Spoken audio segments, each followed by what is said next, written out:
সুপ্রিয় শিক্ষার্থী বন্ধুরা, তোমরা কেমন আছো? আশা করি ভালো আছো, নিরাপদে আছো। আজকের এই অনলাইন ক্লাসে তোমাদেরকে স্বাগত। আজকে আমরা একাদশ শ্রেণীর ব্যবসা সংগঠন ও ব্যবস্থাপনা বিষয় নিয়ে আমরা আলোচনা করব। আমরা গত ক্লাসের ধারাবাহিকতায় আজকে আমরা ম্যানেজমেন্ট কনসেপ্ট নিয়ে আলোচনা করব। তো এই পর্যায়ে আমাদের আলোচনার বিষয় হলো লেভেলস অফ ম্যানেজমেন্ট, অর্থাৎ ব্যবস্থাপনার স্তর, বিভিন্ন স্তর। তো শিক্ষার্থী বন্ধুরা, ব্যবস্থাপনা সম্পর্কে তোমাদের একটা ধারণা আছে। ব্যবস্থাপনা কি? অন্যকে দিয়ে কাজ করিয়ে নেওয়ার একটা কৌশল। আর এই ব্যবস্থাপনা কার্যাবলীগুলো সুসংঘবদ্ধ ধারাবাহিক কার্যাবলী, অর্থাৎ একটার পরে আরেকটা সংগঠিত হয়, একটা শেষ হলেই আরেকটার কাজ শুরু হয়। তো সাধারণভাবে ব্যবস্থাপনা কার্যাবলী বা প্রক্রিয়া বাস্তবায়নকারীদের বিভিন্ন পর্যায় হলো ব্যবস্থাপনা স্তর বা লেভেলস অফ ম্যানেজমেন্ট। তো এই লেভেলস অফ ম্যানেজমেন্টটা মূলত তিনটা স্তরে বিভক্ত, তোমরা দেখতেই পাচ্ছ। তো এই তিনটা স্তরে বিভক্ত হয়ে থাকে। তাহলে এই ব্যবস্থাপনার এই তিনটা স্তর দেখতে অনেকটা ত্রিভুজ বা পিরামিড আকৃতি হয়ে। তো এখানে নিম্ন স্তরের ব্যবস্থাপনা, মধ্যম স্তরের ব্যবস্থাপনা, উচ্চ স্তরের ব্যবস্থাপনা, এই তিনটা স্তরে ব্যবস্থাপনা স্তরটা বিভক্ত। এই তিনটা স্তরের মাধ্যমে একটা প্রতিষ্ঠানের ব্যবস্থাপনা কার্যাবলী সম্পাদিত হয়। এই তিনটা স্তরের মাধ্যমে কি হয়, যে একটা প্রতিষ্ঠানের যে ব্যবস্থাপনা কার্যাবলীগুলো আছে এটা সম্পাদিত। তাহলে আমরা দেখি উচ্চ স্তরের ব্যবস্থাপনাটা কি। ব্যবস্থাপনার যে স্তরে প্রতিষ্ঠানের লক্ষ্য উদ্দেশ্য নির্ধারণ করা হয়, সহজ কথা বলতে গেলে পরিকল্পনা প্রণয়ন করা হয়, অর্থ সংস্থান করা হয়, বিভিন্ন উদ্যোগ গ্রহণ করা হয়। তাহলে এই পরিকল্পনা প্রণয়ন, উদ্যোগ গ্রহণ, অর্থ সংস্থান সংক্রান্ত সিদ্ধান্তগুলো যে স্তরে গ্রহণ করা হয় সেটার নামই হলো কি উচ্চ স্তর। তাহলে এই যে উচ্চ স্তর, তাহলে এই উচ্চ স্তরে কারা অবস্থান করে? বুঝতেই পারছো শিক্ষার্থী বন্ধু, যে এখানে কি করা হয়, সিদ্ধান্ত গ্রহণ করা হয়। তাহলে সিদ্ধান্ত কারা গ্রহণ করে? আমরা যদি সহজে বলি যে একটা প্রতিষ্ঠানের পরিচালনা পর্ষদ, তারা কি করে, সিদ্ধান্ত গ্রহণ করে যে প্রতিষ্ঠানটা কিভাবে চলবে, কার দ্বারা চলবে, এইভাবে তারা সিদ্ধান্ত গ্রহণ করে।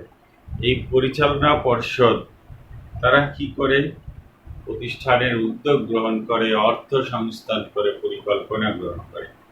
তাহলে পরিচালনা পর্ষদ ব্যবস্থাপনার উচ্চ স্তরে অবস্থান করে।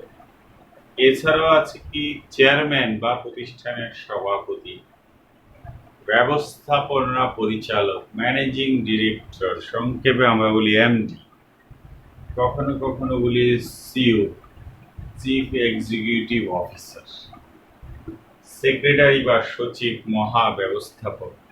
এরা সবাই কি কোথায় অবস্থান করে? উচ্চ স্তরে। এক একটা প্রতিষ্ঠানের ডায়াগ্রাম অনুযায়ী এক এক ধরনের পদ থাকে, সেই পদের ভিত্তিতে তারা এখানে অবস্থান করে। তাইলে উচ্চ স্তরে আমরা পাইলাম সভাপতি বা চেয়ারম্যান, পরিচালনা পর্ষদ, মহাব্যবস্থাপক, সেক্রেটারি, এমডি, এই লেভেলের। তাহলে এদের কাজ কি?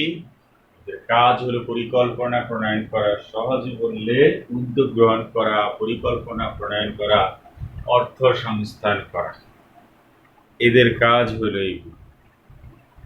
এবার আসো দ্বিতীয় স্তর, মধ্যম স্তরের ব্যবস্থাপনা। তাহলে মধ্যম স্তরের ব্যবস্থাপনা কি? উচ্চ স্তর কর্তৃক গৃহীত বিভিন্ন পরিকল্পনা, উদ্দেশ্য নিম্ন স্তর দিয়ে বাস্তবায়ন করা হলো মধ্যম স্তরের কাজ। অর্থাৎ উচ্চ স্তর কর্তৃক প্রণীত নীতি পরিকল্পনা বাস্তবায়নের জন্য প্রয়োজনীয় পদক্ষেপ গ্রহণ করা হয়। নিম্ন স্তরের ব্যবস্থাপকগণ যাতে সহজে বাস্তবায়ন করতে পারেন সেই জন্য বিভিন্ন আদেশ, নিষেধ, উপদেশ দেওয়া হয়। যে স্তরে সেটাই হলো কি মধ্যম স্তর। এদের কাজ হলো উপর থেকে যে কমান্ড আসছে এই কমান্ড বাস্তবায়ন করা, এদের কাজ হলো এটা।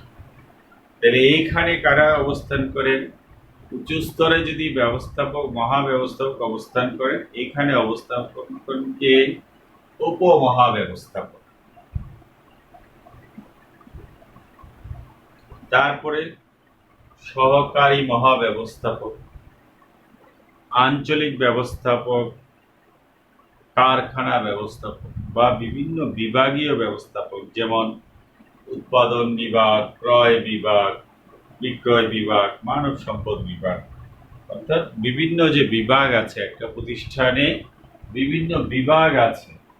এই বিভাগের কর্মচারীরা অর্থাৎ কর্মকর্তারা মধ্যম স্তরে অবস্থান করে। শিক্ষার্থী বন্ধুরা খেয়াল রাখবে, এটা কিন্তু খুব খুব ইম্পর্টেন্ট।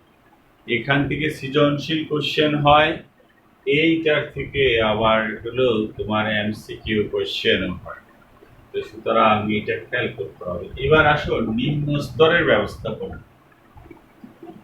তাহলে শিক্ষার্থী বন্ধুরা নিম্ন স্তরে, তাহলে আমরা সহজে বুঝতেই পারি যে উচ্চ স্তর মধ্যম স্তরকে কমান্ড করে, মধ্যম স্তর থেকে কাকে করবে? নিম্ন স্তরকে। তাহলে আমরা বলতে পারি মধ্যম পর্যায়ের ব্যবস্থাপনা কর্তৃক প্রদত্ত পরিকল্পনা কর্মসূচি বাস্তবায়নের সাথে প্রত্যক্ষভাবে জড়িত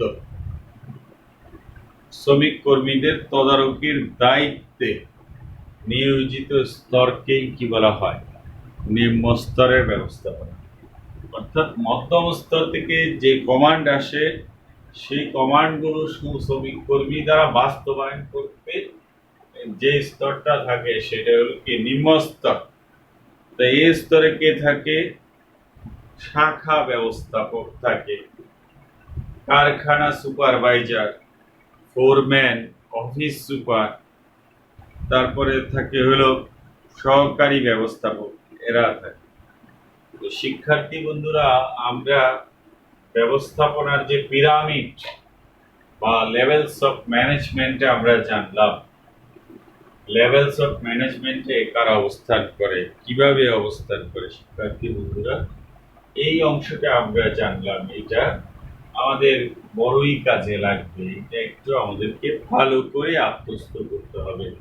লেভেলস অফ ম্যানেজমেন্ট, ব্যবস্থাপনার যে তিনটা স্তর আছে এই তিনটা স্তর ভালো করে আমাদেরকে পড়তে হবে, কারণ এইটার মাধ্যমে আমরা হলো কি ব্যবস্থাপনার স্তরগুলো জানবো। তো শিক্ষার্থী বন্ধুরা আমরা দেখি আর একটা টপিকস নিয়ে আলোচনা করব।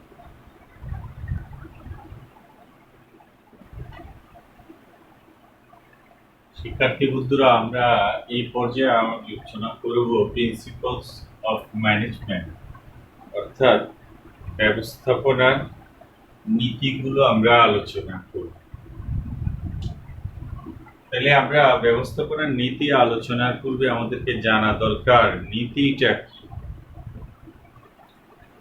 নীতি হলো কতগুলো মৌলিক ও প্রতিষ্ঠিত সত্য বা বিবৃতি, যেটা নির্দেশিকা হিসাবে কাজ করে এবং যার সুস্পষ্ট ব্যাখ্যা রয়েছে এবং যেটা সর্বজনীন,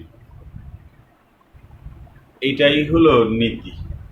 তাহলে আমরা যদি ব্যবস্থাপনা নীতি বলি, তাহলে আমরা বলবো ব্যবস্থাপকীয় কার্যাবলী সম্পাদনের ক্ষেত্রে যে নির্দেশিকা সেটাই হলো কি ব্যবস্থাপনা নীতি।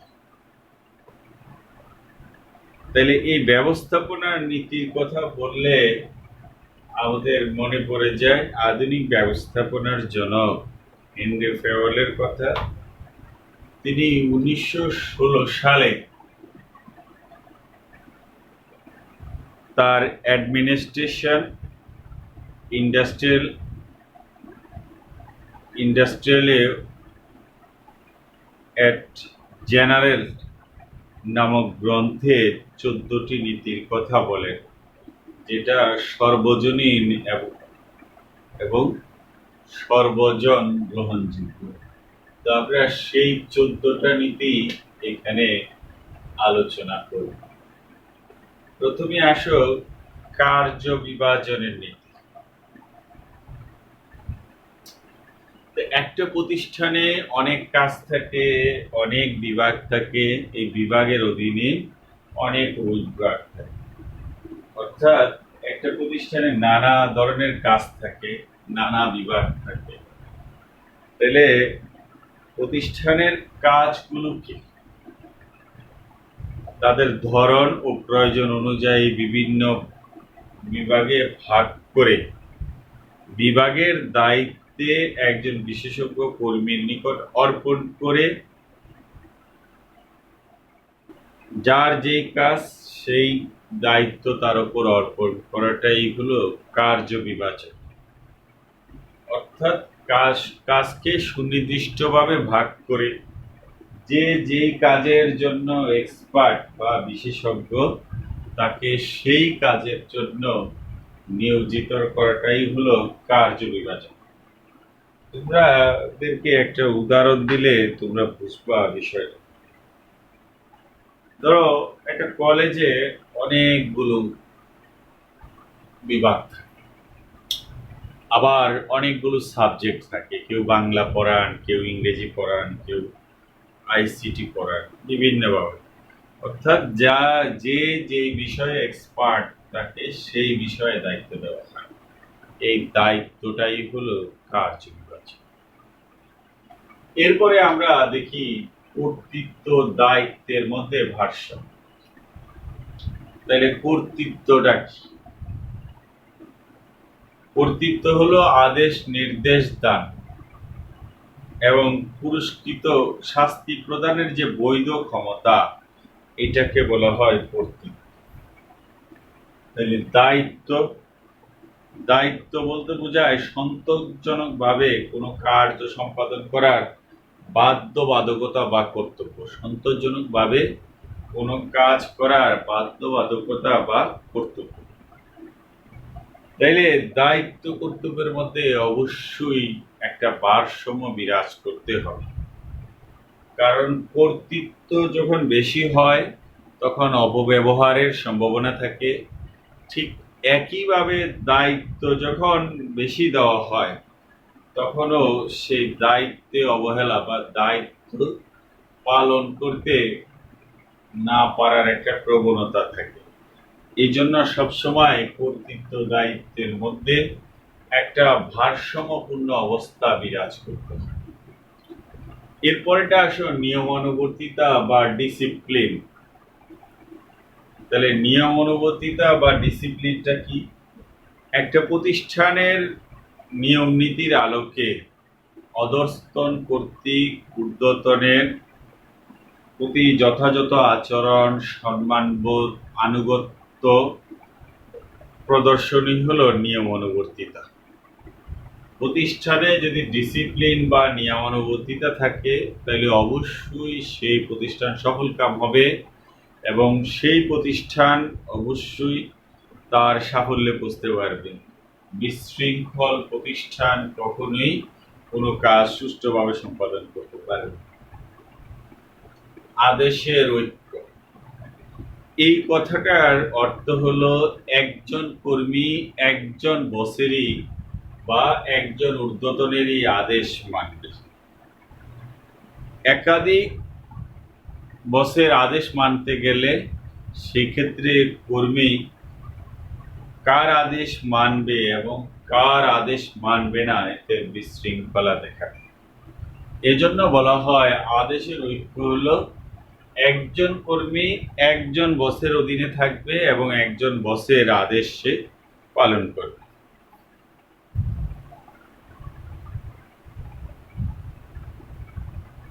তাহলে পরেরটা হলো নির্দেশনার ঐক্য। খেয়াল করো, নির্দেশনার ঐক্য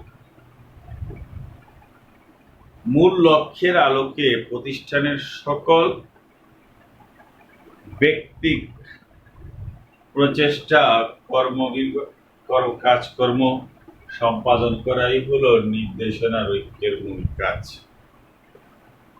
অর্থাৎ একটা প্রতিষ্ঠানে যে বিভিন্ন বিভাগ থাকে, প্রতিষ্ঠানের এই বিভিন্ন বিভাগ অর্থাৎ উচ্চ পর্যায় থেকে সকল বিভাগ উপবিভাগে ব্যক্তির কর্মপ্রচেষ্টা এক লক্ষ্য কেন্দ্রিক হবে এবং তার আলোকে নির্দেশনা প্রদত্ত হবে।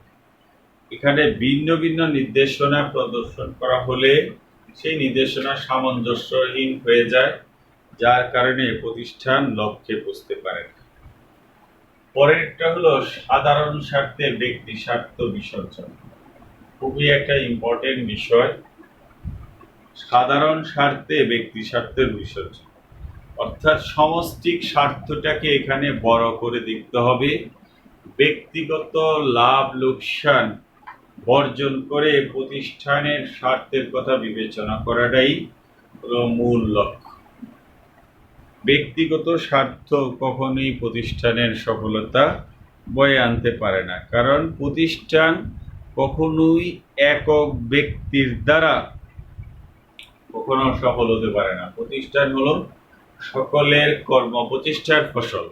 সুতরাং সেক্ষেত্রে কোনো ব্যক্তি তার নিজস্ব লাভ লোকসানের কথা চিন্তা না করে প্রতিষ্ঠানের কথা চিন্তা করবে, এইটাই এই নীতির মূল্য। ন্যায্য পারিশ্রমিক কর্মীর যোগ্যতা অনুযায়ী সন্তোষজনক পারিশ্রমিক দেওয়া প্রয়োজন। অর্থাৎ যেই কর্মী যতটুকু যোগ্য তাকে সেই পরিমাণ পারিশ্রমিক প্রদান করা প্রতিষ্ঠানের দায়িত্ব। যদি সেই পরিমাণ পারিশ্রমিক প্রদান না করে তাইলে কর্মী হতাশ হয়, আর হতাশ কর্মীর কাছ থেকে কখনোই সঠিক উৎপাদনশীলতা বা প্রোডাক্টিভিটি পায় না, যার কারণে প্রতিষ্ঠান ক্ষতিগ্রস্ত হয়। এজন্য কর্মীর যোগ্যতা, কর্মদক্ষতা, অভিজ্ঞতা এবং পারিপার্শ্বিক অবস্থা বিবেচনা করে কর্মীকে পারিশ্রমিক প্রদান করতে হবে। পরেরটা হলো কেন্দ্রীকরণ এবং বিকেন্দ্রীকরণ। কেন্দ্রীকরণ শব্দটা হলো সেন্ট্রালাইজ, অর্থাৎ ক্ষমতাকে এক জায়গায় পুঞ্জীবিত করা। সহজ কথা হলো ক্ষমতা কুক্ষিগত করা। আর বিকেন্দ্রীকরণ সকলের মধ্যে হলো কি ক্ষমতা, দায় দায়িত্ব ছড়িয়ে দেওয়া। তবে দুইটার ক্ষেত্রে দুই ধরনের অ্যাডভান্টেজ ডিসঅ্যাডভান্টেজ আছে। আমরা বিকেন্দ্রীকরণের কথাই যদি বলি, যখন বিকেন্দ্রীকরণ করা হয় অর্থাৎ দায়িত্ব সকলের মধ্যে বন্টন করে দেওয়া হয়, তাহলে সেই দায়িত্ব সুষ্ঠু সুন্দরভাবে পালিত হয়। ধরো তোমরা একটা পিকনিকে বা বনভোজনে যাবা বা স্টাডি ট্যুরে যাবা, এই দায়িত্বটা যদি একজনের উপর দেওয়া হয় তখন এটাকে বলা হয় কেন্দ্রীকরণ। আর এই দায়িত্ব যখন বিভিন্ন জনের মধ্যে ভাগ করে দেওয়া হয় তখন এটাকে বলে বিকেন্দ্রীকরণ। তাহলে বিকেন্দ্রীকরণ সুফল বয়ে আনে, তবে মাঝে মাঝে কেন্দ্রীকরণও সুফল বয়ে আনে, কারণ যে ক্ষেত্রে দেখা যায় দায়িত্ব পালনে কর্মীদের মধ্যে এক ধরনের অনীহা দেখা যায় বা দায়িত্ব অবাধ্যতা দেখা যায়, সেক্ষেত্রে কেন্দ্রীকরণই শ্রেয়। কারণ বিকেন্দ্রীকরণ করা হলে অনেক সময় কর্মী অবাধ্য হয়ে যায়, সে মনে করে আমাকে সারা প্রতিষ্ঠান চলবে না, সুতরাং আমি যেটা করব সেটা। এই জন্য কেন্দ্রীকরণেরও দরকার আছে। জোড়া মই শিকল নীতি খুবই একটা ইম্পর্টেন্ট অংশ। Scalar chain. এটার অর্থ সহজে মনে রাখবা, স্কেলার চেন। এক্ষেত্রে হলো জোড়া মৈশিকল নীতি অনুযায়ী প্রতিষ্ঠানের আদেশ উপরের থেকে নিচের দিকে প্রবাহিত হবে। প্রতিষ্ঠানের আদেশগুলো উপর থেকে নিচের দিকে, এই যে একটু আগে আমরা যে ব্যবস্থাপনার স্তরগুলো দেখাইলাম, আদেশ উপর থেকে নিচের দিকে যাবে। এটা পানির প্রবাহের মতো, পানির প্রবাহ যেরকম আদেশটা যাবে এরকম, কিন্তু তোমার জবাবদিহিতা যাবে নিচ থেকে উপরের দিকে। এটাই হলো স্কেলার চেনের মূল্য।